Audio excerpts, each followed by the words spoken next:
Praise the Lord. இன்னைக்கு ஒரு story சொல்ல போகிறேன்.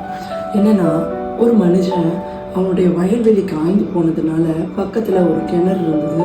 அந்த கிணற வாங்கலான்னு சொல்லி அங்கே இருக்க ஒரு பெரிய செல்வந்தர்கிட்ட போயிட்டு, இந்த கிணறு என்ன விலைக்கு கொடுக்குறீங்க அப்படின்னும் போது கிணறுக்கு உண்டான விலையை அவர் சொன்னார். அதற்கு பிறகு அதற்குரிய பணத்தை கொடுத்து அந்த விவசாயி அந்த கிணற வாங்குறாரு. வாங்கின பிறகு அடுத்த நாள் அந்த நிலம் காய்ந்ததுக்காக தானே வாங்கினாரு. ஸோ அதனால தண்ணி இறைத்து ஊற்றலாம்னு சொல்லி தண்ணி எடுக்கும்போது அவர் சொல்கிறாரு, நீ கிணறு தான் வாங்கின, உள்ளே இருக்க தண்ணியை வாங்கல, ஸோ அதனால தண்ணியெல்லாம் நீ எடுக்கக்கூடாது அப்படின்னு அந்த விவசாயிக்கு ஒரே துக்கமாயிடுச்சு.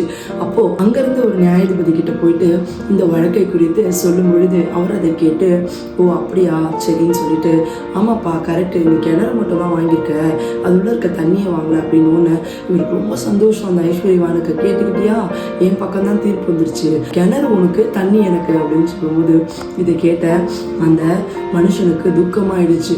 அப்போ அவரோடு சொன்னார் நியாயாதிபதி, ஆனாலும் ஒரு விஷயம்ப்பா, கிணற நீ வித்துட்டதான், உள்ள இருக்க தண்ணி உன்னோடது தான், அவனோட கிணத்துக்குள்ள உன் தண்ணி இருக்கு, ஒன்று வாடகை டெய்லி கொடு, இல்லைன்னா தண்ணியெல்லாம் எடுத்துக்கோ அப்படின்னு சொல்லலாம். இந்த ஞானமான பதில் அந்த மனுஷனுக்கு ஒரு பயங்கரத்தை உண்டாக்கி, இந்த மனுஷன் நான் ஏமாத்தலான்னு பார்த்தா இந்த காரியம் ரொம்ப கஷ்டமா இருக்கு, தினந்தோறும் பணம் போனா என்னோட ஆஸ்தியெல்லாம் குறையும்னு சொல்லிட்டு பயந்து ஓடிட்டாராம். வேத வசனம் சொல்லுகிறது, நீதிமொழிகளின் புஸ்தகம் 20ஆம் அதிகாரத்துல 27, மனுஷருடைய ஆவி கர்த்தர் தந்த தீபமாய் இருக்கிறது, அது உள்ளத்தில் உள்ளவைகளை எல்லாம் ஆராய்ந்து பார்க்கும். எனக்கு பிரியமானவர்களே, கர்த்தருடைய ஆவி நமக்குள்ள இருக்கு. அது ஞானமாய் நம்மை பேச வைக்கிறது, ஞானமாய் நடக்க வைக்கிறது. ஒரு நெருக்கமான சூழ்நிலையில கூட அந்த சூழ்நிலையை நம்ம எப்படி ஹேண்டில் பண்ணணும்ன்றத கர்த்தருடைய ஆவியானவர் நம்மை நடத்துகிறார். அதனால சில பேர் நம்மளை ஏமாத்தணும், நம்மளை வஞ்சிக்கணும்னு நினைச்சு கூட நம்ம கிட்ட வரலாம். ஆனா இந்த கர்த்தருடைய ஆவி நமக்குள்ள இருந்ததுன்னா அந்த சூழ்நிலைய ஞானமாகவும் தெளிவாகவும் ஹேண்டில் பண்ண உதவி செய்யும். அதனால இந்த கர்த்தருடைய ஆவி நிறைவுல நம்ம நிறைந்திருந்தோம்னா நிறைய காரியங்களை லகுவாகவும் ஞானமாகவும் மேற்கொள்ள முடியும்.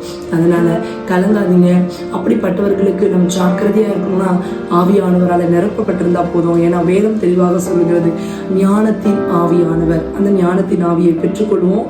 எல்லா ஜனங்கள் மத்தியிலும் ஞானவானா காணப்படுவோம். கர்த்தர் உங்களை ஆசீர்வதிப்பார். God bless you.